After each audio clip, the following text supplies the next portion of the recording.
Good evening, my friend. Welcome. Come in from the chill of the day and find your comfort here, in this quiet space we've set aside. Tonight, we are turning the page on the world you know. We are not setting out in pursuit of glittering legends whispered in hushed tones, nor are we charting a course toward the fabled silhouettes of cities lost to time and tide. Those stories, for all their thrill and splendor, are tales for the bright and noisy hours of the day. They are filled with racing hearts and sharp, sudden turns that can sometimes follow us into the dark, making true rest an elusive treasure. No, tonight, we are turning back to something quieter, something deeper. Something, in its own way, much, much harder. We are journeying back to the soil of early America. But not the America you have been shown before. Not the one that lives in the crisp, declarative sentences of textbooks or the grand, gilded frames of reverent paintings. The version in the schoolbooks is a skeleton of history, a clean and orderly collection of dates, treaties, and the names of consequential men. It's a narrative of straight lines, of causes and effects, of a destiny made manifest with righteous certainty. The version in the paintings is a dream of the past, a world bathed in a perpetual, golden hour light, where even the common folk possess a placid dignity, their clothes strangely clean, their gazes fixed on a noble horizon. Those stories are the official monuments, the polished marble statues that stand in the town square of our memory. But tonight, we are seeking the ghosts that live between the lines of those books. We are looking for the life that was too messy, too mundane, to be captured in the artist's flattering oils. We are going back to the America with splinters in its hands and a permanent line of dirt etched deep beneath its fingernails. This is the history that was built, breath by weary breath, by the people who did not have the luxury of leaving behind eloquent memoirs or commissioning their portraits. They are the footnotes of the grand narrative, the silent chorus whose labor made the celebrated solos possible. What they left in their wake was not a legacy of words or marble, but a collection of far more honest artifacts, worn-out tools, their wooden handles smoothed and stained by the sweat of 1,000 unforgiving days, unmarked graves, scattered and forgotten, their locations known only to the wind and the roots of ancient trees, and a legacy of pure, unadorned survival, a testament carved not into stone, but into the very marrow of frost-bitten mornings and the agonizing ache of backbreaking. Work. Theirs was a world without fame, without the promise of fortune. It was a world of long, arduous days that bled one into the next, and short, precarious lives that could be extinguished as easily as a candle in a draught. Their existence was a daily, relentless battle, not against a dramatic, identifiable foe, but against the world itself, the unforgiving soil, the unpredictable sky, the vast and silent wilderness that surrounded them. Now, you might be asking yourself a perfectly reasonable question. Why? Why, as the world outside grows dark and quiet, would we choose to immerse ourselves in a story that seems so heavy? Isn't the purpose of a bedtime story to be light, to be a gentle escape? That is a wonderful question, and the answer lies in a curious paradox of the human heart. Sometimes, the deepest sense of peace does not come from floating away on a cloud of fantasy, but from feeling the solid ground beneath our feet. When we allow ourselves to sink into these slow, unvarnished, grounded histories, something remarkable happens. Our own anxieties, the complex worries and 1,000 tiny obligations that buzz in our minds like a swarm of persistent insects, begin to quiet down. In the face of such fundamental, elemental struggles, the desperate need for warmth, for food, for shelter, our modern concerns are placed in a new perspective. They don't necessarily vanish, but their sharp edges seem to soften. Listening to these stories is a form of spiritual grounding. It's like taking off our shoes and standing in cool, damp earth. It reminds us of the raw, foundational truths of existence. There is a strange and profound comfort in witnessing the sheer, stubborn endurance of those who came before us. It doesn't ask us to be heroes. It simply reminds us that we, too, are capable of enduring.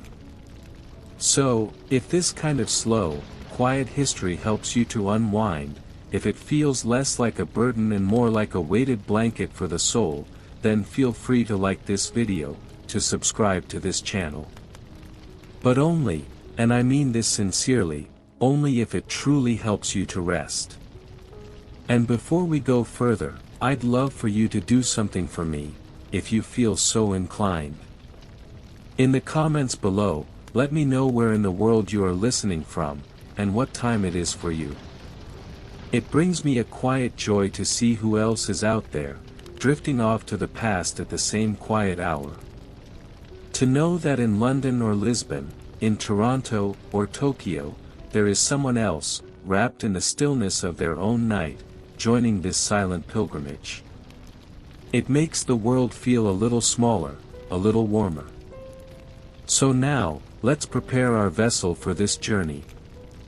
Dim the lights around you, until your room is filled with a soft, gentle glow. Perhaps you can turn on a fan, not for the breeze, but for that steady, unobtrusive background hum, a sound that can stand in for the whisper of wind through the pines or the distant drone of the sea.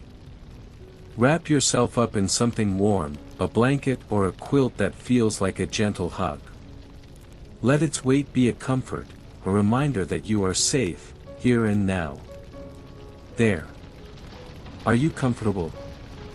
Let's take a slow, deep breath together. In through your nose, and out through your mouth, letting go of the day. One more time. Breathe in the calm of this moment, and breathe out any lingering tension. Let us begin. Let's begin with the kind of life, the kind of truth, that you didn't read about in school.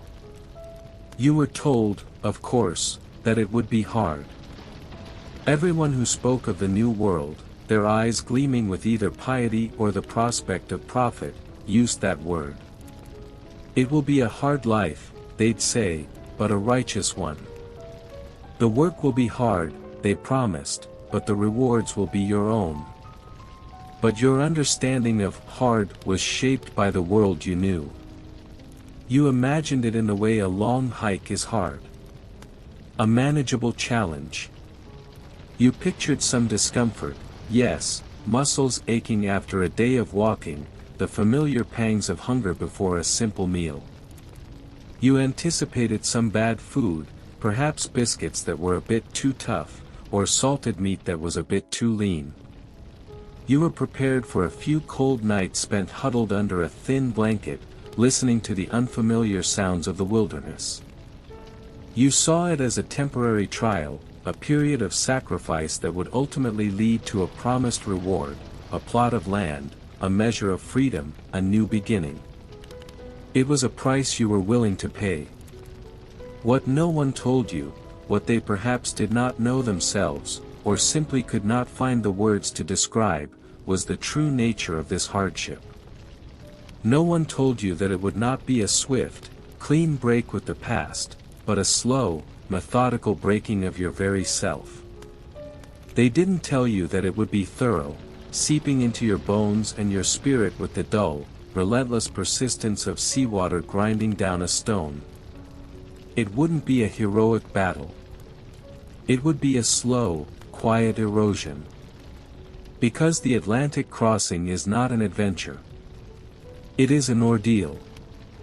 It is a 6 to 12 week purgatory, a suffocating crucible designed to burn away everything you were, leaving behind only a hardened, scarred, and unrecognizable core. And by the end of it, you will be a stranger to yourself, if you are, in fact, even still alive. Your very first mistake, though you could not have known it then, was stepping aboard the ship. From the outside, viewed from the bustling, familiar quay, it looked majestic, a potent symbol of escape and opportunity. Its sails were tall and proud, great sheets of canvas that promised to catch the winds of Providence and carry you to a better life. A carved figurehead, perhaps an angel or a lion, stared boldly out from the bow, its painted eyes seeming to promise new beginnings. And high above, a flag fluttered, a faint splash of color against the vast, gray sky, a symbol of the new allegiance you were about to swear. It was a picture of strength and purpose. It was a beautiful lie. Because inside, it is a different story entirely. A story of darkness, stench, and creeping fear. It is a story that begins the moment you descend from the fresh air of the deck into the world below. You take a final, deep breath of the salt-laced air on the main deck, a breath you try to hold in your lungs as if you could save it for later. You watch the organized chaos of the sailors, their calls sharp and clear in the wind, their movements economical and sure. For a moment, you feel a kinship with them, a fellow traveler on this great vessel. But then, a ship's officer, his face impatient, directs you and the other passengers toward a dark, square hole in the deck. A companionway. A mouth waiting to swallow you. The descent is the true beginning of your journey. It is a passage from one world to another. The first few steps down the steep, ladder-like stairs are still touched by the daylight. You can see the grain of the wood, the scuff marks left by 1,000 boots before yours. But then, you go deeper. The light from the deck is cut off, replaced by the flickering, uncertain glow of a single, swinging lantern. The air changes instantly. The fresh, sharp scent of the sea is gone, replaced by something thick, warm, and stagnant. It is a complex and foul perfume, a blend of old sweat, damp wood, stale beer, and something else, a low, heavy note of rot, the smell of things slowly, inexorably decaying in the dark. And then there is the sound. The clear calls of the sailors and the cry of the gulls are replaced by the deep, internal groaning of the ship itself. It is a constant, living sound, a symphony of creaks, groans, and deep, shuddering sighs as the massive wooden beams strain against the pressure of the ocean. It sounds as if the ship is in pain, as if it is already regretting this voyage. This sound will become the permanent backdrop to your life, the soundtrack to every waking and sleeping moment for months to come. When your feet finally touch the floor of the lower deck, the between deck, as it's called, your eyes struggle to adjust. The space is a cavern of shadows, vast and yet claustrophobically full. The ceiling is so low that a man of average height cannot stand up straight. You are forced into a perpetual, submissive stoop, your head bowed, your shoulders hunched. The floor is not just solid, but sticky, tacky with the residue of countless old spills, of things you don't want to identify. And everywhere, there are people. Souls, packed in like cargo. Families huddled together, men sitting alone with their heads in their hands, women trying in vain to comfort crying children. The lantern's weak light catches on a pale face, a flash of fear in a stranger's eyes, the glint of tears on a cheek. The air is thick not only with smells, but with a tension so palpable you feel you could bite into it, a feeling that settles in your teeth and makes your jaw ache. You are directed to your allotted space, and it is here that the full, crushing reality of your situation begins to dawn. There is no cabin, no bunk, no partition for privacy. You are assigned a section of the floor, a space roughly the size of a grave. This is not an exaggeration, it is a simple statement of fact. This small rectangle of wood is where you will live. You will sleep here, wedged between strangers whose names you do not know, their warmth and their smells becoming as familiar as your own. You will eat here. You will try to find some semblance of peace here. Your few earthly possessions, a small bundle of clothes, a Bible, perhaps a letter from a loved one, are not stored in a trunk, but tucked beneath your aching back as you lie down, a lumpy and insecure mattress. There is no pillow. There is no mattress. There is only a thin layer of straw, and it smells not of the sweet, dry fields of home, but of mold and something infinitely worse, a scent of old sickness and despair. You lie down, testing the space, and your head rests on the hard, unyielding planks. Your hip presses against the hip of the man beside you. Your feet touch the bundle of the family opposite you. There is no separation. You are all one body now, one miserable, shifting mass in the belly of this wooden beast. Have you ever wondered what is the most difficult thing to lose first when you are stripped of everything? Is it physical comfort, the softness of a bed, the warmth of a fire? Is it privacy, the ability to have a thought or a feeling that is not witnessed by others? Or is it something deeper? Perhaps it is the simple, unspoken belief that you are in control of your own life. That your choices matter. Here, in this cramped and stinking darkness, that belief begins to crumble into dust. You are not a passenger. You are freight. The first night is an education in misery. Sleep is an impossibility. You do not sleep, you merely drift in and out of a state of exhausted awareness. Above you, the ship's timbers creak and groan with every single wave, a constant, tortured monologue. The boards seem to swell and shrink with the dampness, always sounding as if they are on the very verge of splitting apart, of giving up and letting the black water in. Around you, the darkness is filled with the sounds of suffering.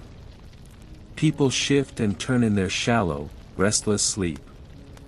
There is a symphony of coughs, some dry and hacking, others wet and deep. Someone nearby begins to cry, a low, hopeless sound that continues for hours. From another corner, a man mumbles prayers in a language you don't recognize, his words a desperate, rhythmic chant against the groaning of the ship. The air grows heavier, more foul. And then, it happens. The first person vomits. The sound is unmistakable, and the smell that follows is a fresh wave of horror that cuts through the existing stench. Soon, others follow suit, a chain reaction of sickness and revulsion. You close your eyes, press your face into your sleeve, and pray for a breeze that will never come. That is the first night. You survive it. You see the pale, gray light of dawn filter through the cracks in the deck above, a sign that the world has not ended. But the ordeal has only just begun. The second night, something changes. The sounds of discomfort are joined by a new, more terrifying silence. A space that was once occupied is now empty. A man who was shivering with fever the night before is now still. Someone dies. There is no announcement, no ceremony. It is a quiet, almost secret event. The body is wrapped in a sheet. You hear whispers, a stifled sob. But the great, groaning machine of the ship does not pause. Life, or what passes for it in this place, continues. The loss is simply absorbed into the general misery. You stare at the empty space where a living, breathing person lay just hours before, and you understand. You understand that death is not a visitor here. It is a resident. It has its own bunk, its own ration of straw. And it is waiting patiently. You don't sleep. Not really. How could you? You lie with your eyes open in the dark, listening to the groaning ship, the coughing strangers, and the terrifying silence of the space that has been newly emptied. The dream of the new world feels a million miles away. The only reality is this floating coffin, this prelude to a life that you are beginning to fear may be no different from this slow, suffocating death. The ship has untied its ropes from the land, but you feel a different kind of unmooring. It is the unmooring of your soul from the person you used to be. And the journey has only just begun. The days bleed into one another, losing their names and their meaning. There is no Monday, no Wednesday, no Sunday. There is only, today, a single, endlessly repeating chapter in this gray purgatory. The initial shock, the acute horror of the first few nights, begins to curdle into something else, a dull, chronic ache of acceptance. This is your life now. This is the new normal. The air below deck has achieved a state of being that defies simple description. It is no longer just air, it has become a substance in itself, a thick, greasy, and ever-present soup. It is a concoction simmered for weeks over a low heat of human misery. It has a texture you can feel on your skin, a weight you can feel in your lungs. The source says the air is so foul that even the rats have started making excuses to visit the upper levels, and you believe it. You watch them sometimes, the other residents of this underworld, and you see how they, too, seem to recoil from the deepest, most stagnant pockets of the hold. And there are plenty of rats. Oh, yes. They are not the skittish, fearful creatures you knew on land, the kind that would vanish at the slightest sound. These are a different breed entirely. They are the true colonists of this space, the lords of the tween deck. They are bold, confident, and possessed of an unnerving intelligence in their beady, black eyes. They don't scurry, they stroll, moving with the unhurried entitlement of landlords inspecting their property. They walk over your legs as you try to sleep, their tiny, sharp claws a familiar sensation. They investigate your meager possessions with a discerning air. They are a constant, furry, twitching presence in the gloom. One afternoon, as you are gnawing on your daily ration, one of them stops a few feet away from you. It sits back on its haunches, cleans its whiskers, and then simply stares at you while you eat your biscuit. It is a long, unnerving gaze, devoid of fear. In its eyes, you see not a pest, but a competitor. An equal. You are not sure who is in charge anymore, who has more right to this wretched piece of floor space, you or this creature. You break off a small piece of your biscuit and toss it. The rat twitches its nose, retrieves the offering, and eats it without breaking eye contact. A silent transaction has occurred. An understanding has been reached. Every day begins not with the gentle light of morning, but with a shouted command from above and a few hours of pointless, agonizing waiting. The promise of fresh air, of a few moments on the upper deck, is the only thing that punctuates the monotony. When permission is finally granted, you join the slow, shuffling pilgrimage up the companionway stairs. You climb toward the light, blinking like a mole that has been cruelly dragged from its burrow. The brightness of the sun is a physical blow, blinding you for a few moments. The wind is sharp and cold, but it is the most beautiful thing you have ever felt. It is clean. You stand there, huddled against the railing, and you breathe. You take deep, greedy, desperate gulps of the air, trying to remember what it feels like to have your lungs filled with something other than stench. You try to store it, to save the sensation for the long, dark hours ahead. It is a moment of pure, exquisite relief.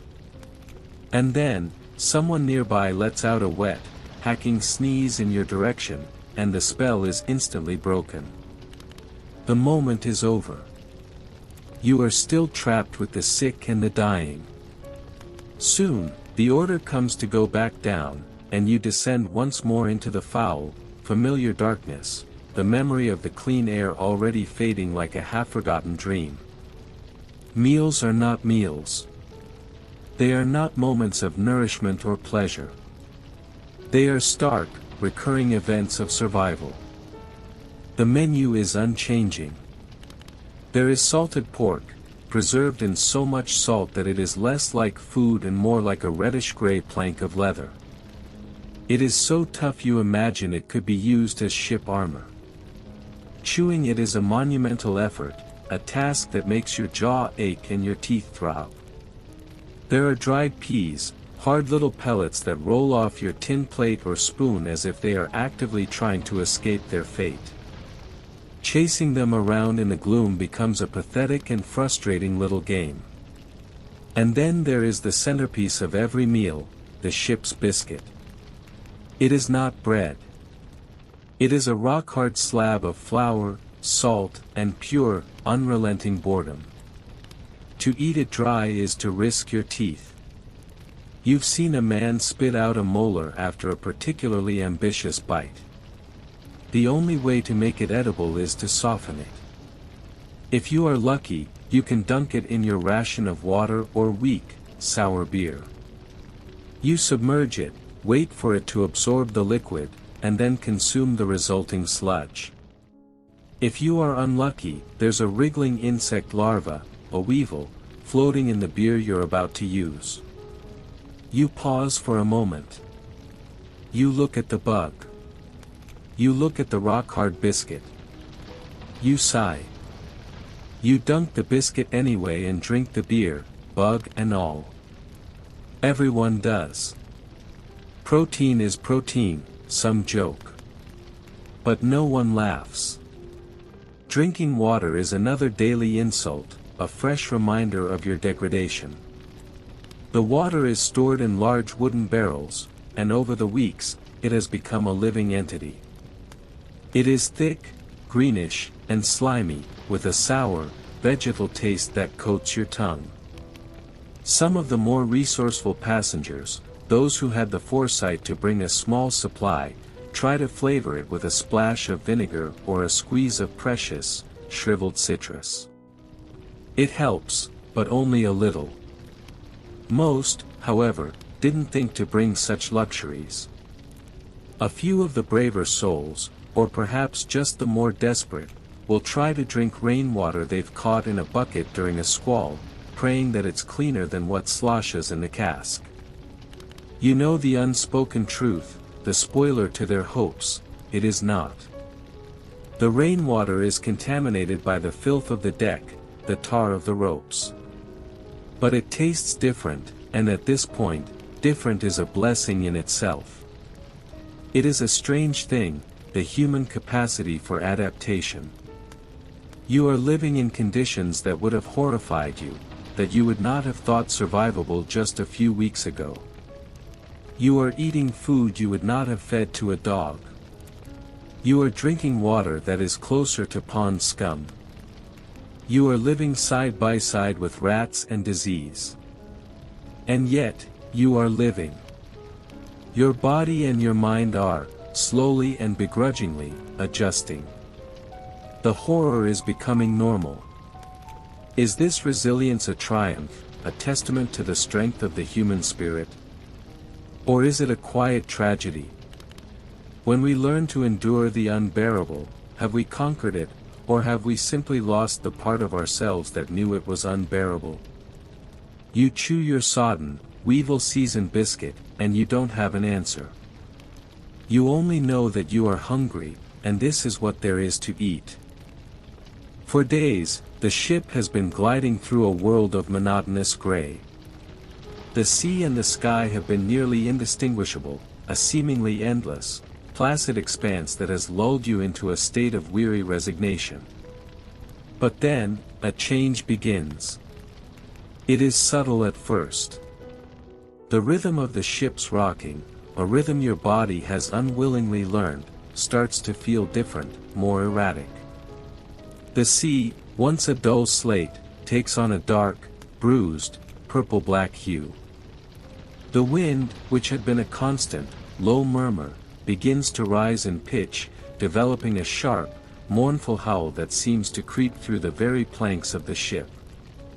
The sailors above move with a new urgency. Their calls are sharper, louder, carrying a new note of tension that filters down into the darkness of the hold. And then, the storms come. It does not arrive gently. It descends upon you like a predator, a sudden and total assault on the senses. The ship, which once seemed so immense and indestructible, is now revealed for what it is, a tiny, fragile wooden toy tossed about by a force of unimaginable power. It pitches and rolls with a violence that is breathtaking. One moment, the floor seems to rise up to meet you, pressing you down with a crushing weight. The next, it drops away from beneath you, leaving you in a state of terrifying weightlessness before slamming you back down with bone-jarring force. All semblance of order below deck dissolves into pure, primal chaos. Your stomach, already abused by weeks of poor food and foul water, decides it is safer to evacuate its contents. You are not alone. A wave of sickness rips through the passengers, a communal, retching groan that joins the screaming of the wind. You cling to anything that seems fixed, a wooden support beam, a rope, even the trembling body of the stranger next to you. The floor becomes a treacherous, slick surface of rainwater forcing its way through the deck, of bile, and of raw, undiluted panic. Below, in the suffocating darkness, the sick groan and cry out, while the healthy, a rapidly dwindling number, wish they were sick enough to at least have an excuse to lie down and surrender. But there is no escape. You are trapped in the belly of a thrashing beast. And that is when you hear it. A sound different from the storm. A sharp, cracking sound, like a giant bone snapping. It is followed by a deep, rumbling groan that is not the ship, and then a human scream, high-pitched and full of a pain so sharp it cuts through the roar of the storm. A barrel has broken loose. A massive cask of salted meat or beer, weighing hundreds of pounds, has snapped its restraints and is now a free-roaming engine of destruction. It rolls wildly back and forth across the deck with the ship's motion, a wooden cannonball in the enclosed space. It smashes into a pile of chests, splintering them to pieces. And then, it finds a human target. In the flickering lantern light, you see a man's leg, twisted at an impossible angle, his face a mask of white-hot agony. There is no doctor. Have we established that? There is no one with clean instruments and medical training. There is only a man, the ship's cook, a man with fewer fingers than he started with, who is now designated as the ship's surgeon. He approaches the injured man, his face grim. In one hand, he holds a small, rusty saw. In the other, a bottle of rum. The rum is offered to the patient, who drinks it down in great, choking gulps. More is poured over the wound, the sharp smell of the alcohol momentarily cutting through the stench of the hold. The man's friends hold him down. The cook kneels. He mumbles something that might be a prayer, but whether that prayer is for the healing of the patient or the forgiveness of his own soul is terrifyingly unclear. You turn away. You cannot watch. But you cannot escape the sounds, the man's ragged, pain-soaked breathing, and the low, rasping noise of the saw. In a moment of absolute chaos, when you have no control over the world outside you or even your own body, what do you cling to? Is it a rope? A person? Or is it a prayer, a tiny sliver of hope that you might somehow see the other side? For the man with the shattered leg, the answer is a scream that is eventually swallowed by the storm. The storm eventually passes, leaving behind a bruised and battered silence. But it has left a parting gift. The constant dampness, the crowded conditions, and the weakened state of every passenger have created the perfect breeding ground for a new enemy, fever. It spreads like gossip, moving from one person to another in a whisper of contagion. One by one, people develop rashes, uncontrollable chills, and deep, racking coughing fits that seem as if they will never end. The cook, his surgical duties complete, now offers his medical advice. He recommends bleeding, drawing blood to balance the humors. He applies mustard plasters that burn the skin but do little for the fire within. He offers the most useless advice of all: think positive thoughts. He pulls rotten teeth with pliers, lances festering abscesses with a common knife, and occasionally, he will perform a prayer while doing it, his voice a low drone against the groans of the sick.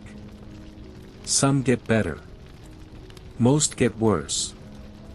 And so, the burials at sea begin. The dead are not afforded much ceremony. They are wrapped in a spare sheet of canvas or their own blanket, their body tied to a heavy stone to ensure it sinks. They are carried to the deck and slid over the edge. There is a brief ceremony, but it is always short. No one wants to linger on the subject of death when they are still desperately bargaining for their own life. You watch as a friend you have made in this wretched place, a woman you shared stories of home with just a few days ago, disappears into the gray water with a soft, unremarkable splash. You stare at the spot where she vanished, a momentary ripple that is quickly erased by the endless, indifferent waves. You feel a cold knot of fear in your stomach. There is no time for grief. There is only time for fear. The next morning, you notice someone else has moved into her spot. They have unrolled their meager bedding in the space where she died. The straw bedding doesn't even have time to forget the warmth of one body before another claims it. The voyage continues. The ship sails on. And you are still here, a survivor, for now, in this floating, fever-ridden tomb. The storm has passed, but the sea remembers. It rocks the ship with a new kind of motion, a long, deep, unsettling swell, as if the ocean is breathing slowly after its rage. The sky has returned to its familiar, indifferent gray. And with this return to monotony, a new and more insidious decay begins. It is not a violent assault like the storm, but a slow, quiet unraveling from within. The journey is no longer measured in days or weeks, but in the slow erosion of the self. The days blend. They bleed into one another without ceremony, their edges blurred by the perpetual twilight of the hold. Was that morning? Is this evening? You lose count. More importantly, you lose interest. The sea is endless. It is a constant, shifting expanse of gray-blue nothingness that offers no landmarks, no sense of progress. It is the same featureless vista you saw yesterday, and the day before, and the week before that. Looking out at it is like staring into a void, and you begin to feel that the void is staring back, slowly leaching the color and shape from your own mind. Conversation, which once offered a small island of connection in this sea of misery, grows shorter, then falters, then dies almost completely. What is there to talk about? The quality of the biscuit? The number of rats seen that day? The new cough someone has developed? Every topic is a reminder of the shared nightmare. Humor was one of the first casualties, its fragile life extinguished by the first wave of sickness. Now, even simple communication requires an energy that no one has to spare. You find yourself sitting for hours next to people whose life stories you once knew, and not a single word is exchanged. A nod suffices. A shared, weary glance is a whole conversation. You are all withdrawing, retreating into the thinning sanctuaries of your own minds. Your body is becoming a stranger to you. It is a vessel that is slowly failing, a collection of aches and pains that you no longer try to diagnose. Your skin, hidden from the sun, has turned a pale, sickly, translucent color. Then, during your brief, rationed moments on deck, it burns, peeling away in painful sheets. Your lips are permanently cracked, and you sometimes taste the salt of your own blood without realizing you are bleeding. Your joints have developed a deep, permanent ache, a fire that never quite goes out. One day, you notice you have developed a limp. You are not sure how or when it happened. There was no specific injury, no fall, no accident you can recall. It is just, there now. A new part of your gait, a new rhythm to your suffering. It is a part of the new you, this creature of the between deck, a person you are coming to know with a kind of detached horror. If your body is a stranger, your own reflection is a monster. On a calm day, the captain might order a barrel of seawater brought on deck for washing. It is a rare and welcome event. You look down into the bucket, hoping to see the face you remember, and you are startled by the gaunt, haunted creature that stares back. The cheeks are hollow, sunken. The eyes are wide and dark, set in deep, bruised-looking sockets. You are growing a beard you don't remember starting, a matted, tangled thing on your chin. You look like you are shrinking inward, as if your own body is slowly consuming itself from the inside out. You look away quickly. It is better not to know. It is better not to see what you are becoming.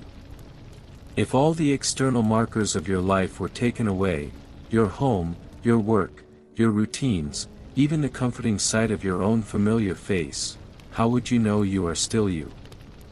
What part of yourself remains when your memories begin to feel like dreams and your own reflection becomes a stranger? Time itself has come unmoored. The rising and setting of the sun is no longer a reliable clock. It feels like some distant, silent theater production being performed for other people, on another world. Here, in the belly of the ship, time is measured by different metrics. It is measured in the gnawing emptiness of your stomach. It is measured in the throbbing of a headache.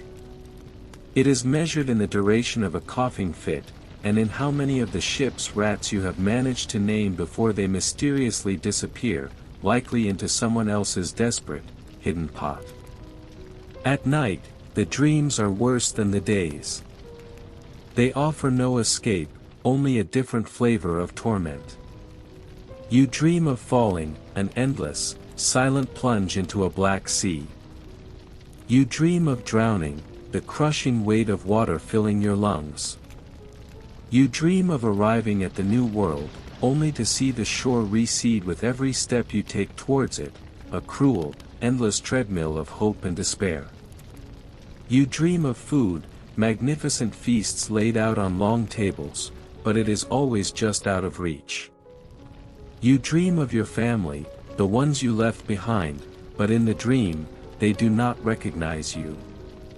Their faces are blank. They look through you as if you are a ghost.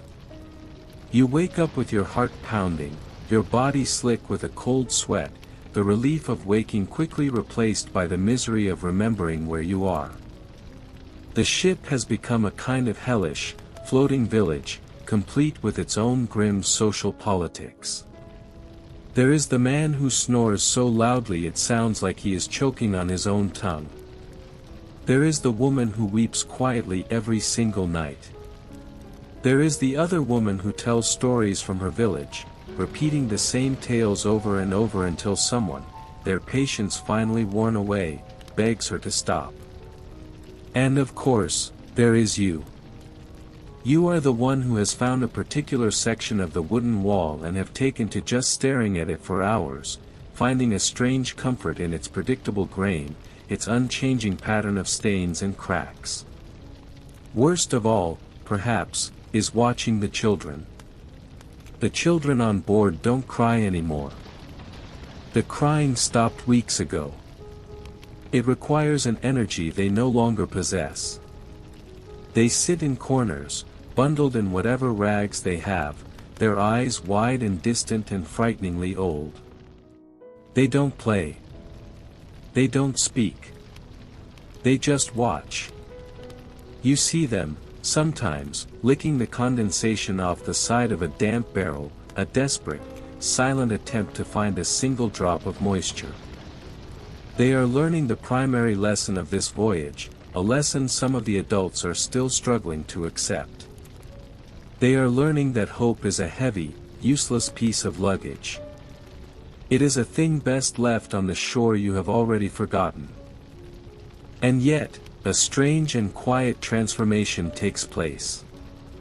It happens somewhere between day 30 and day, who even knows anymore? It is not a conscious decision, but a deep, primal surrender. Your body, pushed to the absolute limit of its endurance, finally adapts. Your stomach, after weeks of rebellion, stops rejecting the constant, churning motion of the sea. Your brain, weary of the ceaseless battle against the horror, finally accepts it as normal. You stop fighting the smell, it has become as natural and as unnoticeable as the air in your own lungs once was. The constant groaning of the ship is no longer a sound of imminent doom, but a familiar, almost comforting lullaby. You have not conquered the misery. The misery has simply become a part of your own physiology, a new and unwelcome organ in your body. One evening, you are among the few permitted to go on deck as the sun begins its descent. You climb the stairs, not with the desperate, greedy need for air as before, but with a kind of weary listlessness. You expect nothing more than the same gray sky, the same gray sea. But tonight is different. Tonight, the sky is on fire. For the first time in what feels like a lifetime, the clouds have broken. The sun, a perfect, molten orb, sinks toward the horizon, and the entire world is transformed into a riot of impossible color. The sky is a canvas painted with strokes of incandescent orange, deep violet, and soft, dusty rose. The clouds are edged in gold, and the sea, that endless, hateful gray sea, has become a mirror, reflecting the celestial spectacle in shimmering shades of purple and liquid fire. It is beautiful. It is so achingly, overwhelmingly beautiful that it feels like a physical pain in your chest. A profound silence falls over the small group of passengers on deck. For a moment, everyone forgets their hunger, their sickness, their grief. You are no longer prisoners in a floating tomb, you are simply human beings, small and insignificant, bearing witness to something vast and divine. You grip the railing, and for the first time in weeks, you remember. You remember why you came. You remember the dream of a new life, of open space, of a future that was not yet written. The memory is so sharp, so clear, it is like a cool drink of water to a man dying of thirst. A single, perfect tear traces a path through the grime on your cheek. For one fleeting moment, you feel a flicker of something you had long thought extinguished. You feel hope. Then, the man standing beside you, a man whose face is a mask of silent awe just like yours, turns his head and lets out a single, wet cough. He brings his hand to his mouth, and when he pulls it away, it is smeared with a slick of bright, crimson blood. The spell is broken. Instantly. The beautiful sky is just a sky. The sea is just the sea. And you are all just sick and dying people, trapped on a wooden plank in the middle of a vast, indifferent ocean. The moment of grace is gone, snatched away as quickly as it came. Without a word, you turn and descend back into the familiar darkness, the memory of the sunset already feeling like a cruel joke, a beauty too fragile for this world of filth and decay. The night before you make landfall, a new sound rises from the darkness of the hold. It is not a cough, or a groan, or a prayer. It is a song. Someone, a woman with a voice that is soft and cracked with disuse, begins to sing an old folk tune from home. It is a simple, melancholic melody, a song about lost love and green hills. At first, she sings alone, her voice a tiny, flickering candle in the immense darkness. Then, another voice joins in, hesitant at first, then a little stronger. Then another. And another. Soon, a quiet, wavering chorus fills the space. Men and women, people who have not spoken to each other in weeks, are now connected by this shared thread of melody.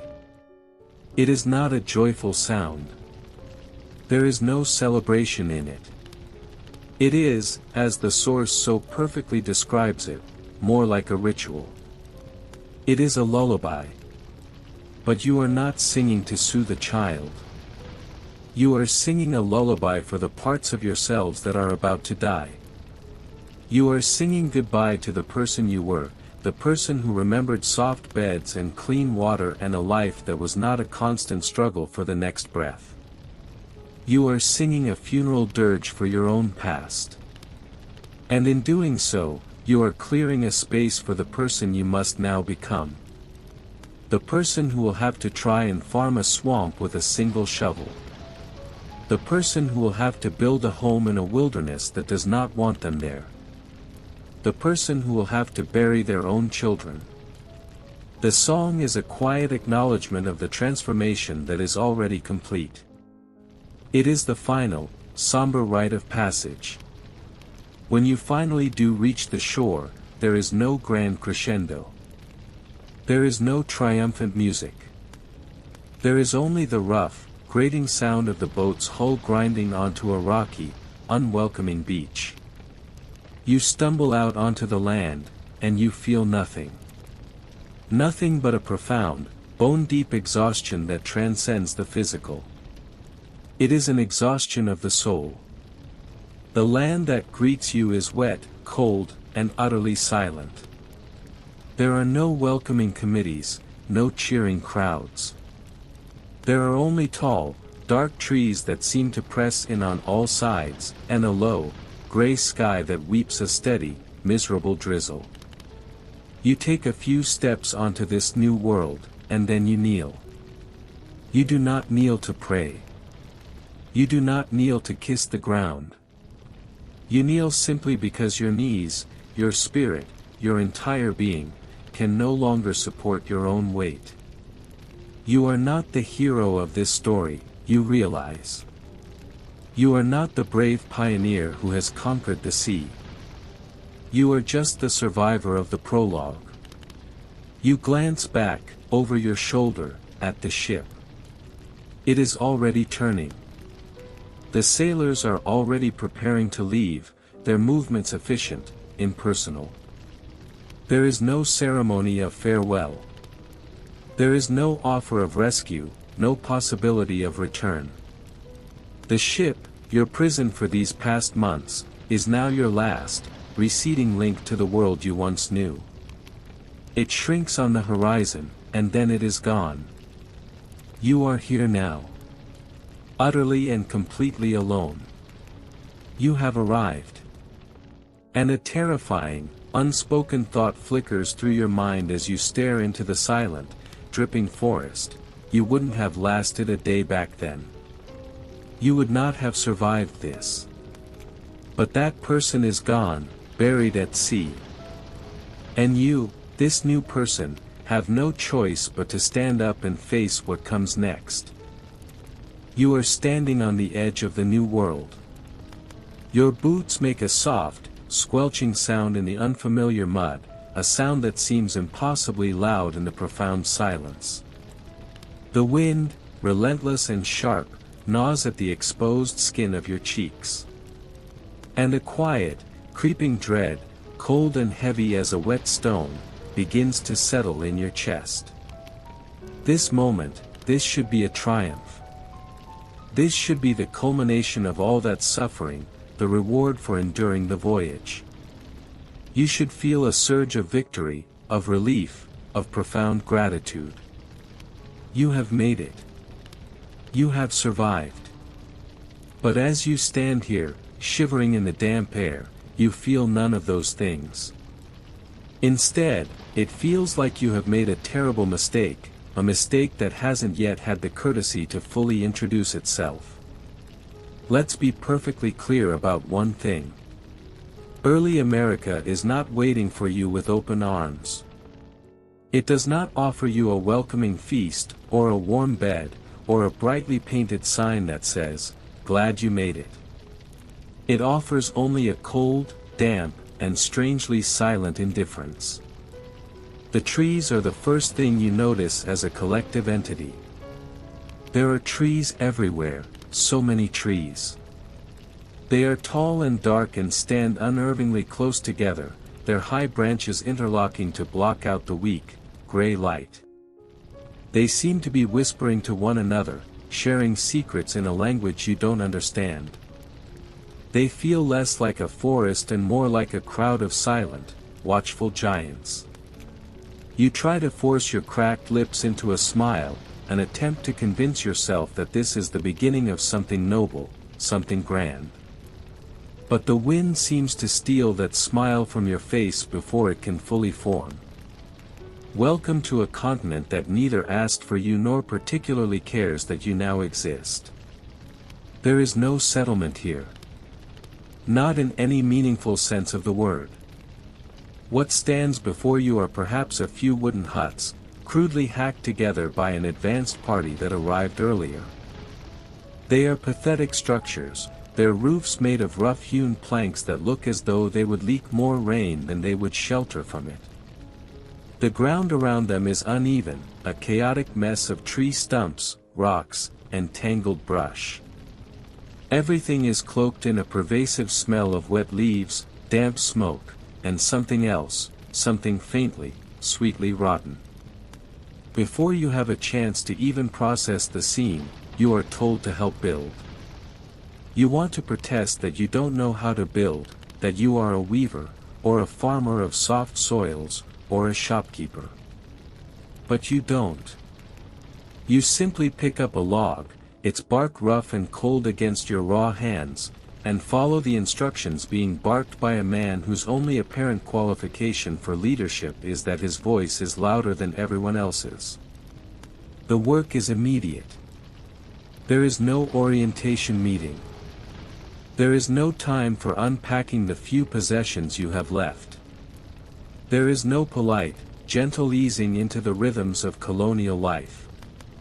One moment you are a survivor of a sea voyage, the next, you are a laborer. You start chopping, stacking, and hauling, your body, already weakened by the journey, screaming in protest. The land itself seems to fight back. The trees here are different from the ones at home, they're wood harder, more resistant. The roots go deep, clinging to the rocky soil with a stubbornness that feels personal. Your axe, a tool you are unaccustomed to, bounces off a trunk with a dull, unsatisfying thud. After only an hour, your hands are covered in angry red blisters that quickly turn to raw, open sores. You pause, leaning on the axe handle to catch your breath, and someone immediately yells that there is no time to rest. Winter is coming. Of course, it is. You have never truly known a cold like this. The cold you knew back home was a dry, bracing thing. This cold is wet. It is a bone-deep, seeping cold that gets into your clothes, into your worn-out shoes, and into your very lungs. Your breath fogs in the air in front of you and vanishes, just like every hopeful thought you entertained on the boat. The nights are worse than the days. The nights are a new circle of hell. You huddle in the corner of a half-finished shelter, your thin cloak wrapped tightly around you, and you listen. You listen to the wind punch its way through the wide cracks between the wall planks. You listen to the man next to you who coughs all night long, a dry, rattling sound that promises a terrible future. You listen to the woman in the other corner who mutters prayers in a language you don't know, her words a constant, desperate murmur. You cannot sleep. How could you? Your straw bed is damp from the leaking roof. Your back, already in agony from the day's labor, aches with a new intensity on the hard, cold ground. You keep one eye open for the inevitable arrival of the rats and the other eye on the flimsy ceiling, half convinced it is about to collapse and bury you all. We often think of a new beginning as a clean slate, a fresh, open page waiting to be written upon. But what if a beginning isn't a gift? What if it's a demand? What if the very first day of your new life is harder, colder, and more terrifying than any day that came before it? Where do you find the strength not to build a new world, but to simply survive until the next sunrise? The morning comes with no ceremony, no relief.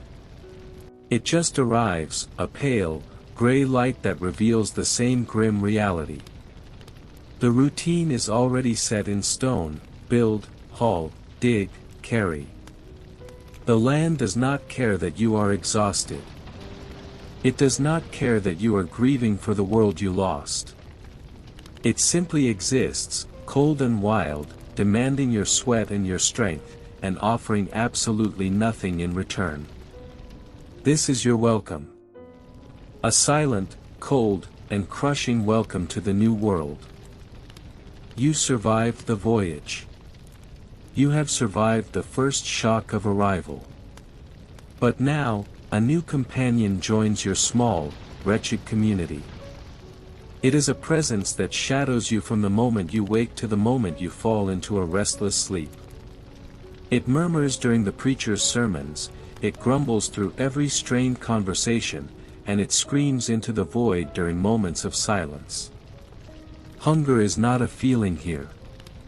It is a citizen of the colony. And it is the most powerful citizen of all. In early America, food is not a guarantee. It is not a pleasure. It is a battle, fought for, begged for, sometimes traded for, and most often, simply imagined in the fevered dreams of an empty stomach. Your first taste of New World cuisine, if you can call it that, comes with expectations that are already buried at rock bottom, and it still manages to disappoint. Breakfast, as a formal concept, does not exist. There is no morning meal laid out on a table. You eat when there is something to eat, which is not often, and it is never much.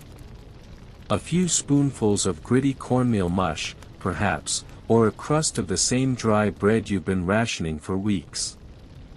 You learn to chew with an agonizing slowness, not to savor the taste, for there is none, but to try and fool your body, to trick your stomach into believing it is receiving more than it is.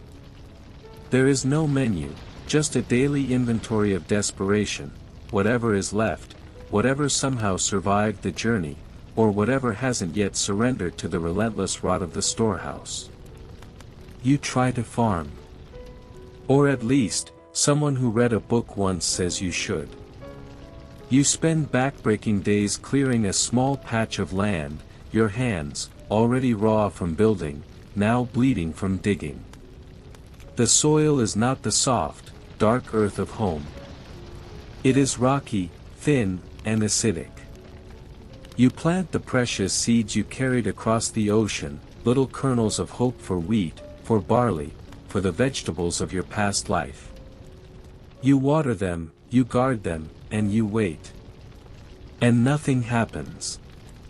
The seeds vanish into the hostile earth and never return. A few stunted, pathetic sprouts might emerge, only to wilt and die in the harsh wind a day later. Someone suggests it's the wrong season for planting. Someone else, the preacher, blames a lack of faith, or perhaps the devil himself, who surely haunts this dark wilderness. You don't know who to blame. You just blame your hands, which haven't stopped bleeding since the day you arrived. With the failure of the harvest, you turn to the stores brought on the ship. But this, too, is a source of despair. Spoilage is inevitable. The barrels of salted pork, dried peas, and flour were not meant for the damp, humid air of this new world. You open a sack of flour and a cloud of weevils swarms out. You pry open a cask of meat and are hit with a wave of greenish, putrid stench. The mice, who are thriving far better than you are, have chewed through sacks, their droppings a bitter seasoning on your dwindling supplies. You scrape the mold off. You hold your breath to block the smell. You cook it and eat it anyway. Because spoiled food is better than no food at all. The staple of your diet, the thing that stands between you and total starvation, is cornmeal. But you must banish any thought of golden, fluffy cornbread. This is not that. It is a coarse, gritty porridge, made by boiling the rough ground maize in water. A pinch of salt is added, if there is any left to spare.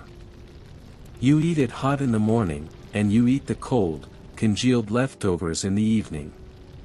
It has the consistency of wet sand and clings to the side of your wooden bowl like regret. You miss bread. Oh, God, you miss bread. The real, soft, fragrant bread you knew back home. Here, bread is a rare, precious, almost holy thing. What passes for bread is a dense, tough loaf made from rye or barley, stretched with whatever can add bulk, acorn meal, powdered roots, and sometimes, in the darkest weeks, fine sawdust. You knead it with cold hands and bake it in a pan over an open flame, and the resulting creation tastes of ash and bark. Yet you weep with gratitude when you are given a piece. Because bad bread is a luxury. Some days, there is nothing but what the forest provides. But the forest is not a benevolent garden. It is a minefield of potential poisons. You learn to boil bitter nettles. You dig up turnips the size of your fist. You learn to chew on the inner bark of pine trees.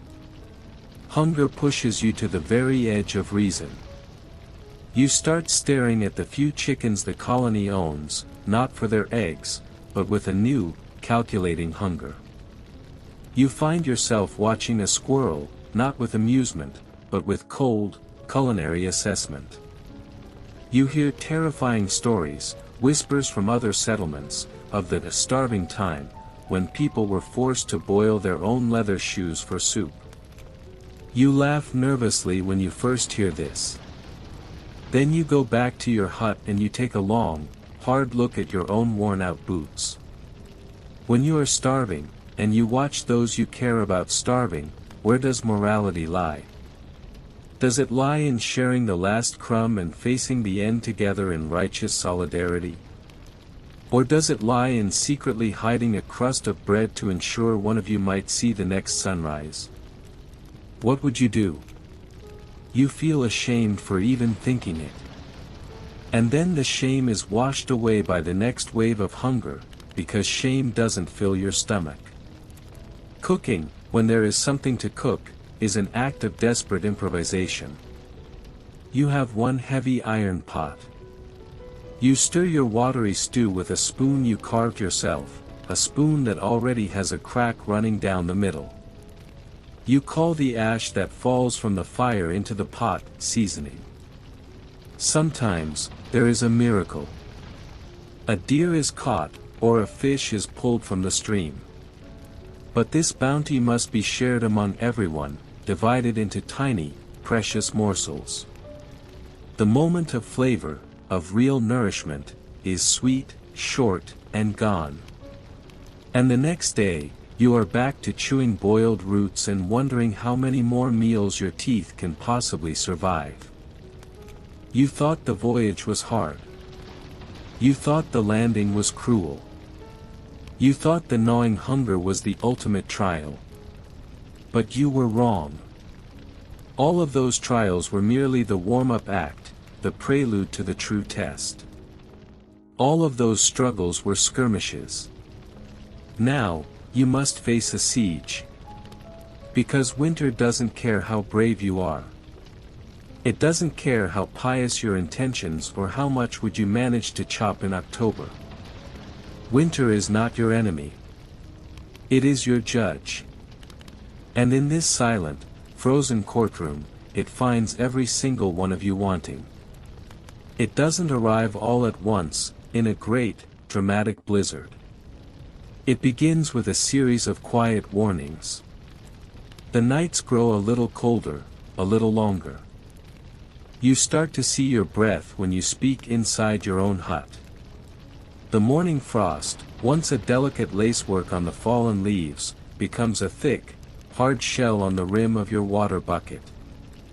Then, one morning, you wake up and the world has been erased.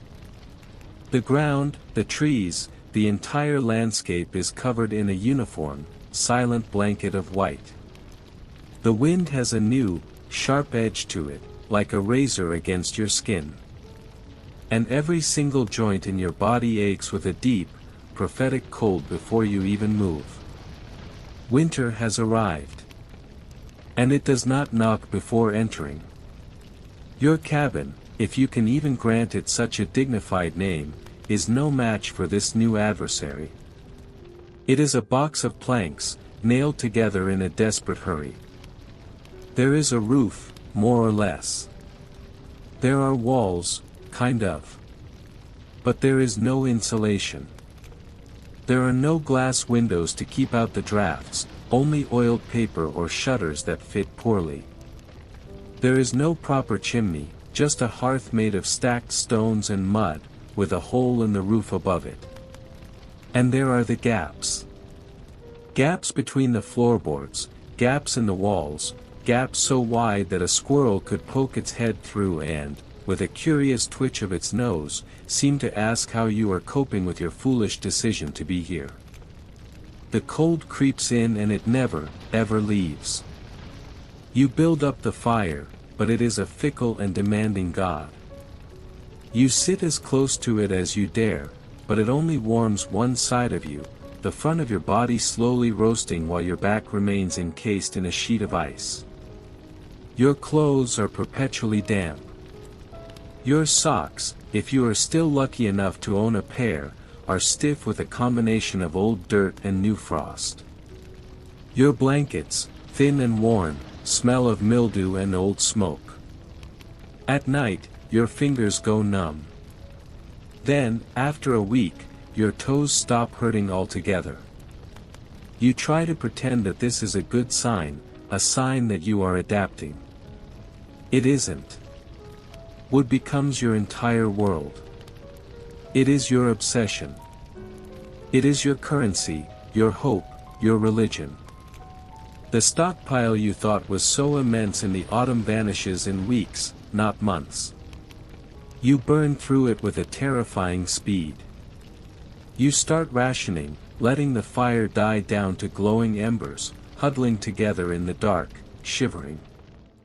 Then the fear becomes too much and you pile more wood on, a brief, glorious reprieve of warmth that is always followed by the guilt of your extravagance. You start stealing glances at your neighbor's woodpile, then you start stealing wood. You burn the handles from broken tools. You burn the crude stool you built. Anything that burns is fair game in the war against the cold. You venture into the woods to chop more, but the snow is deep, sometimes up to your waist. Your muscles, already weak from hunger, protest every step. Each swing of the axe feels like a personal insult to your spine. You can work for hours and return with only a small, pathetic bundle of frozen logs, your labor yielding barely enough fuel to get you through a single night. There is never, ever enough. You wake in the dead of night, a profound, internal alarm clock of pure cold, with frost on your blanket and a sheet of ice in the water bucket beside you. The wind whistles through the walls, a high, predatory sound, like it's looking for something to punish. Is all cold the same? Think of a crisp, bright, sunny winter day. That kind of cold can feel invigorating, clean, a sign of life. But this is another kind of cold entirely. This is a damp, dark, penetrating cold that gets inside your bones. It is the cold of a cellar, of a tomb. It is the cold of despair. It doesn't just chill your body, it chills your soul. People get quiet. The cold silences everything. Laughter has long since disappeared from this place. Now, even songs go unsung. The preacher still mutters his sermons on Sunday, but even he wraps himself in 3 cloaks and ends his pronouncements on sin and damnation as quickly as he can. Conversation becomes purely practical, stripped down to its bare essentials. More wood. Her cough is worse. Stir the pot. No one wastes words. They are too heavy to carry in the frozen air. And sickness, of course, returns. It is a loyal companion. Simple colds turn into lung-searing fevers. Frost-bitten toes turn a ghastly black. A child dies in the night, so quietly that no one even notices until morning. You must now dig a grave. But the ground is frozen solid. It is as hard as iron. You take a pickaxe and you swing it with all your might, and it just bounces off with a painful clang that shudders up your arms. You chisel, you pick, you curse the frozen earth. Eventually, you give up and settle for a shallow pit, a mere scratch in the surface, and you cover the small, shrouded body with a pile of heavy stones to keep the animals away. You say a prayer, if you have enough breath left for the words. Sleep becomes an act of blind faith. You lie down, not knowing if you will wake up. You curl into yourself, a ragged cocoon of desperation, and you dream of warmth. You dream of sun on your face, of anything that is not white or gray or bitter. You wake up sore, and you are still tired. The world is still frozen. The fire, once again, has died. Cabin fever is real. Trapped together in this small, cold, smoky box, people grow irritable, then sullen, then silent. Arguments erupt over nothing. Who touched the wood pile? Who took the last ladle of turnip broth? Who is breathing too loud? A man, after one such argument, stands up in a rage, throws open the door, and walks out into the blinding snow without his coat. No one tries to stop him. No one sees him again. Someone finds his hat in the snow weeks later, frozen solid. The children have stopped playing. They sit quietly, bundled in layers, just staring at the fire with those same, old, distant eyes. A child asks you if spring is real, or if it is just a story people made up. You don't know how to answer. Frost begins to form on the inside of the walls. Your breath clouds in front of your face even when you are huddled by the dying fire. Some mornings, you wake to find your hair is frozen to the wall. And then, one day, the thaw finally comes. It is not a celebration. The snow melts into a sea of thick, cold mud. The roof begins leaking again, worse than before. But the air smells different. There is a hint of earth in it. You hear the sound of birds. And you find yourself weeping, a sudden, surprising storm of tears. You have survived. Spring didn't save you. You saved yourself, barely. Winter tried to erase you, and you clung to the edge of existence with frostbitten fingers and a faith that cracked more than once. And in that stubborn refusal to die, there is something that feels almost like hope. Not bright or loud, but solid. Like the last, single coal in the hearth, glowing faintly, daring the cold to snuff it out. You have survived the winter. The great white siege has ended, and the world has returned to shades of green and brown. But there is no relief, no period of rest. The end of one struggle is simply the beginning of another, for the seasons may change, but the fundamental law of this land never does. In early America, work is not something you do from 9 to 5. It is not a career you choose. It is not a calling you follow. Work is something you survive. There are no weekends. There are no holidays, unless they are religious days that are somehow just as, if not more, exhausting. There are no coffee breaks, no casual Fridays. There is only one, simple, unbreakable rule: you work, or you die. You wake before the sun. You must. Sleeping past dawn is a decadent luxury reserved for the sick and the dead. The moment you stir, the day's pain announces itself. Your hands are already sore from yesterday's labors. Your back sends a searing message of protest up your spine. Your knees feel as though they have been borrowed from a man twice your age and returned, broken. You stretch, not for pleasure, but only because the pain of staying curled in a ball has become even greater than the pain of moving. Somewhere nearby in the half-darkness, someone else is already moving.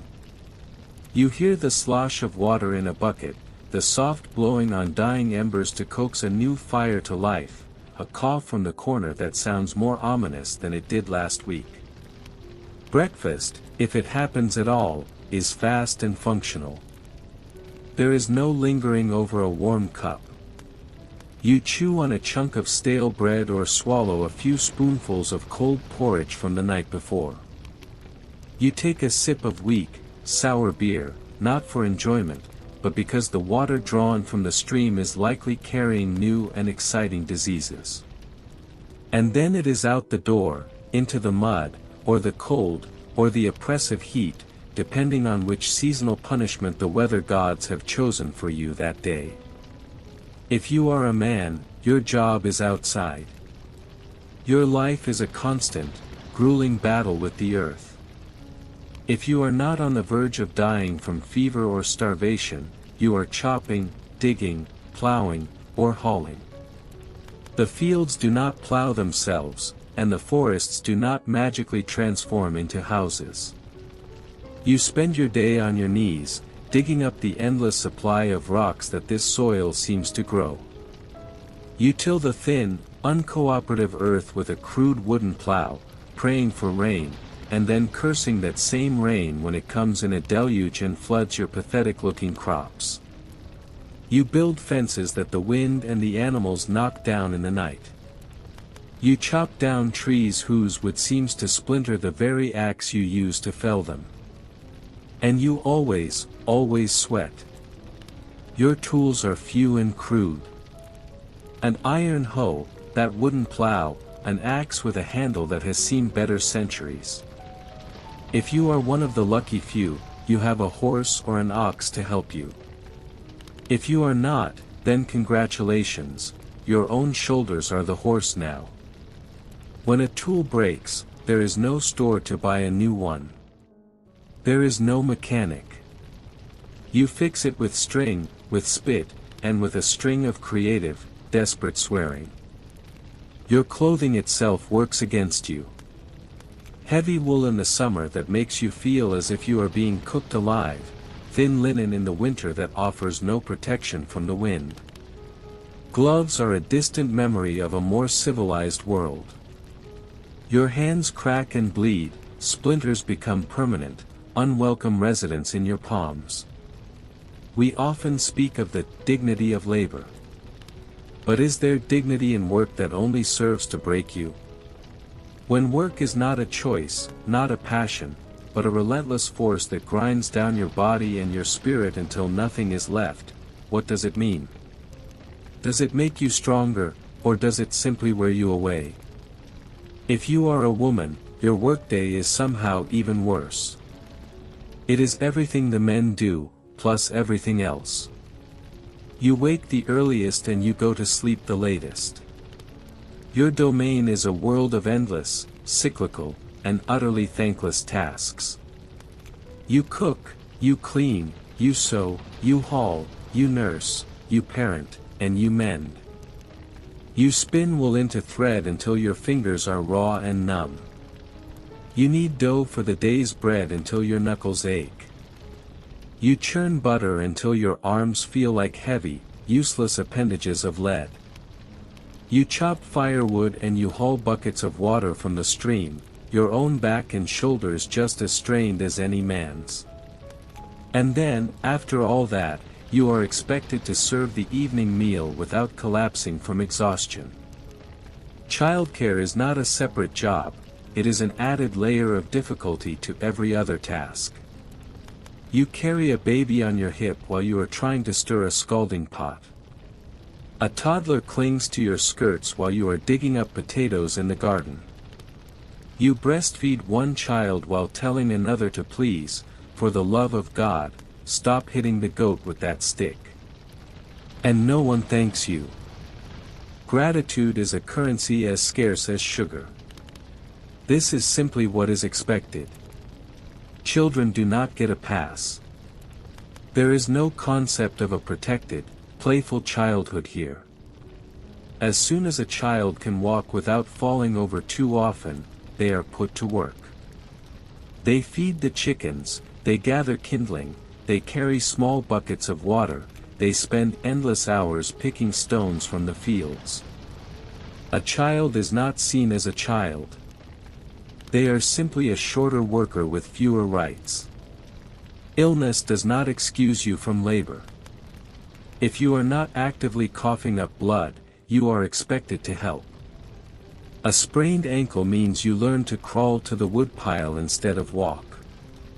Work does not make you stronger here. It does not build character. It wears you down. It blunts your mind and hollows out your body. You stop looking people in the eye, because you are simply too tired. You forget how to laugh, unless the joke is a grim one about the sweet relief of finally dying. But still, you get up. Every single morning, you get up. Because no one else will do it for you. This is your job in early America. Not a career, not a calling. Just the daily, silent, stubborn act of not giving up, until the day your hands finally, mercifully, stop moving. You have fought the sea and won, after a fashion. You have fought the land, and it has grudgingly allowed you to remain. You have fought the winter, and you have endured. You have fought the backbreaking toil, and your body, though scarred and aching, still moves. You might begin to think that you have learned the rules of this new world, that you have mastered the art of survival. But you would be wrong. For the most dangerous battles you face are not against the visible world. They are fought on two unseen fronts, in a quiet, constant war against enemies you can neither see nor comprehend. One is a war against your own body. The other is a war against your own soul. In this world, you don't simply catch a sickness. It catches you. It begins subtly, creeping into your life through a cough that won't go away, a simple cut on your hand that refuses to heal, or a strange, persistent aching behind your eyes. Then, all at once, it has you in its grip. And when it does, you must understand, there is no doctor coming. There are no clean sheets, no cabinet full of carefully labeled medicines. There is only prayer, a pot of boiling water, and the blind, desperate hope of those around you. Every breath you take is a risk. Every drop of water, every mouthful of food, every handshake could be carrying your next great undoing. Germ theory is a fantasy for a future century. Here, disease is a matter of morality and superstition. It is blamed on bad air rising from the swamps, on a misalignment of the stars, or on the direct, punishing hand of God, who has surely seen the sin in your heart. Sometimes, it is blamed on the neighbor you always suspected was a bit too cheerful. The local remedies are a terrifying catalogue of desperation. One person swears by rubbing garlic on the soles of your feet. Another recommends a plaster of mustard and dung applied to the chest. Someone else arrives with a pouch of powdered toad, insisting it is the only cure. Whatever the treatment, it is administered with shaking hands and an absolute, unshakable confidence, which is comforting for a moment, until you realize that no one actually has any idea what they are doing. Your own body is already a battlefield. You are malnourished, chronically exhausted, and your immune system is a tattered, overworked army. So when illness comes, and it always comes, it hits like a hammer. A splinter, a trivial injury elsewhere, can here lead to a raging infection, a swollen limb, and a grim consultation that ends with the cook and his rusty saw. You can die from stepping on a nail. You can die from a stomach ache. You can die from a bad glass of milk. Dysentery is a constant, terrifying specter, a slow, messy dehydration that reduces a strong man to a helpless, groaning child. There is no dignity in it. The treatments are often as brutal as the diseases. Bleeding is the answer to everything. If you are too hot, too cold, or acting strangely, out comes the blade or the leech. It is considered a universal reset button for the body, even if the patient's last words are often, "I feel dizzy." Toothaches are their own special brand of misery, a throbbing pain that can drive a person mad. There are no dentists, only a brave fool, often the blacksmith, with a pair of tongs and a bottle of rum. You are told to bite down hard on a piece of leather and hold still. The crack of the tooth breaking is an audible, sickening sound. Infection is almost guaranteed. Which is the greater prison? A body that can be struck down at any moment by a fever you cannot understand? Or a community where every word you speak is weighed, every action is judged, and a single misstep can lead to public ruin? The terrible answer is that they are the same prison. They are two walls of the same cage. For authority here is not a distant government. It is an ever-present, watchful eye. It is the preacher, the magistrate, the landowner, the militia captain. It is the man with a Bible in one hand and a musket in the other. You are expected to obey them, not out of respect, but because the cost of resistance is immediate, public, and brutal. Laws exist, but you learn them by seeing someone else punished for breaking them. You see a man whipped in the public square for drunkenness. You see a woman locked in the stocks for speaking ill of a neighbor. You hear of a man who was nailed to a post by his ear because he stole a loaf of bread. Justice here is not blind, it is looking right at you, with a raised eyebrow and its hand on its belt. Petty crimes are met with brutal solutions. Theft can cost you your fingers. Lying in court might earn you a split tongue or a hot branding iron pressed to your cheek, marking you forever as a liar. Executions are not hidden away. They are scheduled community gatherings. Children are brought to watch, so they will learn a lesson. A gallows is as common a sight as a water well. Religion is the law's older, stricter brother. The preacher watches you with an intensity that strips you bare. He listens for blasphemy in your tone, for insubordination in your silence. Church attendance is not optional. Missing a Sunday service is a punishable crime. You stand in the freezing or sweltering church, shoulder to shoulder with others who smell of fear and smoke, and you nod when you are expected to nod. You don't dare look bored. The sermons are long, thunderous warnings of fire and damnation. Hell is described in such vivid, terrifying detail that it feels more real than your own miserable hut. And in this world, women and outsiders are especially vulnerable. If you are a woman who speaks too boldly, you are hysterical. If you know too much about herbs and healing, you are suspicious. If you are a healer whose patient dies, or whose patient miraculously lives, you could be accused of witchcraft either way. Knowledge, especially in a woman, is dangerous. There is no freedom here. You move like a ghost through your own life, careful not to upset anyone. You learn to make yourself small. You learn to bow your head, to soften your voice, to agree when you disagree. You don't complain about the taxes. You don't question the rules. You don't point out that the magistrate's own son is a known thief who never sees the inside of the stocks.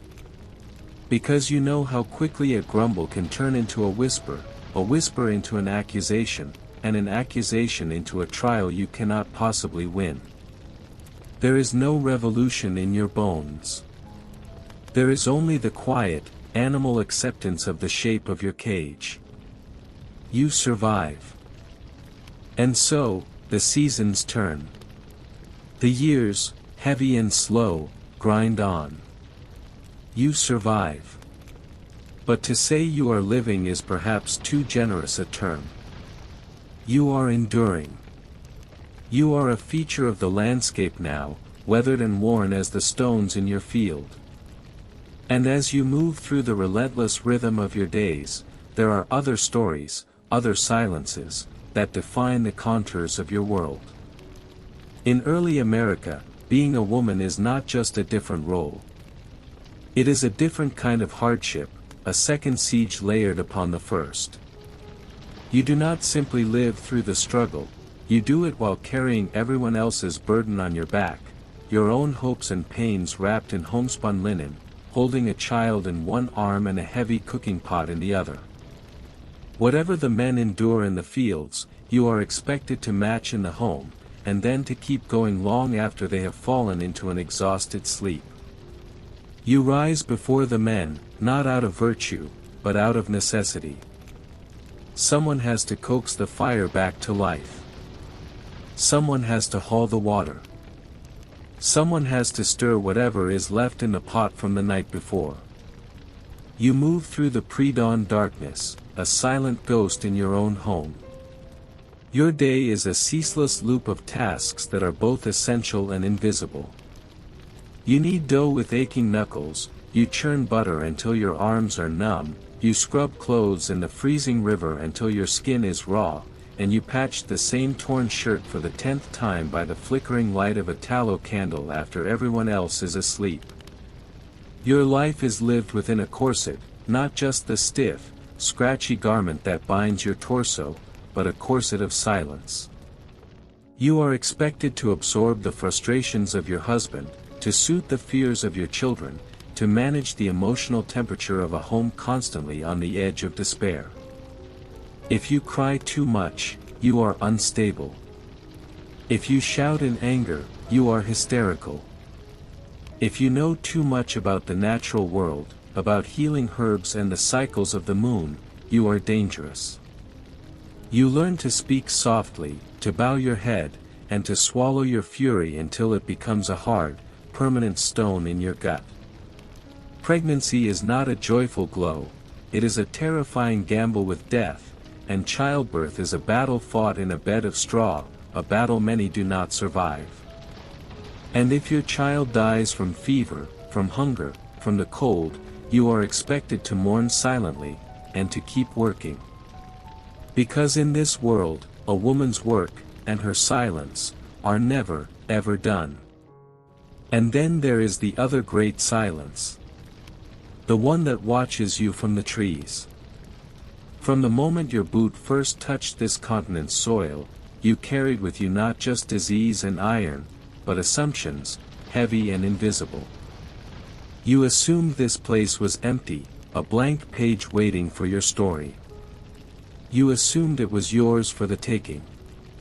You assumed the people already here, the ones you saw as fleeting shadows in the woods, would either help you, fear you, or simply get out of your way.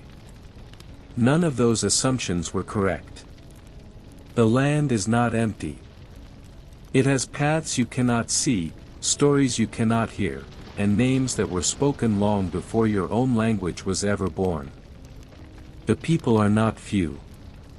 There are nations here, with governments and customs and boundaries that are as real as your own, even if they are not written on paper. But you cannot comprehend this. In your world, ownership comes from a fence, a deed, a king's decree. So when you see them on what you now call your land, you see them as trespassers.